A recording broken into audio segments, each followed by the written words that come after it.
was your big takeaway, I guess, from this season? Do you always try and look for something that, an area of growth for your own game? What was your kind of takeaway for yourself? I think for me personally, it was a frustrating year from an individual standpoint. But I think this year I learned a lot. I grew a lot as a person, a player. I think dealing with adversity a little bit and dealing with just frustration in my own game. I think in pro hockey, I think this is the most I've matured. Wasn't for me. It wasn't how I wanted it to go, but I think I learned a lot, and I just I'm going to be better next year, and I use this year to build in next year. Is there a value to having a closeness with all of your teammates? So even if you are dealing with frustration in your game, you can see guys like Jimmy Olney or Jeff or whomever, Evan Polite, who obviously you've grown up with, those kind of guys to kind of be a soundboard for you and help you deal with that frustration.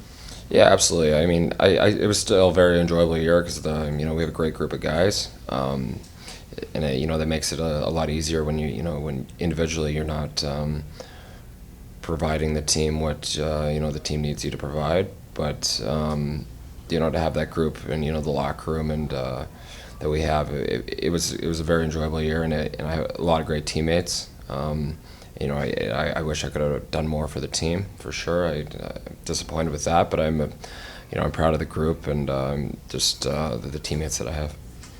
How disappointing. I mean, it's never easy to get eliminated from the playoffs. Obviously, everybody has the common goal of winning a championship, but in the fashion that this one happened, you had your second crack at the Admirals, those 2 big overtime wins, and then a couple of cracks to close it out, and then it's a 1-goal, late goal that decides the entire series. I mean, does it make it harder to stomach, thinking that one bounce the other way, you're still playing? Yeah, it sucks, obviously, to lose to the same team Game 5, when I think, last year we, that we run into a goalie that plays so well, and this year, it's a bit, like you said, it's a bounce either way, so it's very frustrating. And to lose to the same team it's sickening. I hate it. Yeah, it's not good. And there was one bright spot, with Jimmy getting his award during the road trip.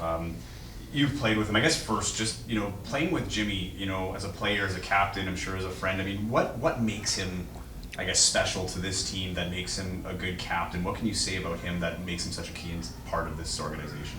I just think he's a good person. Starts there, and he's a leader in our team. But it starts with him being a good person. He's a good family man.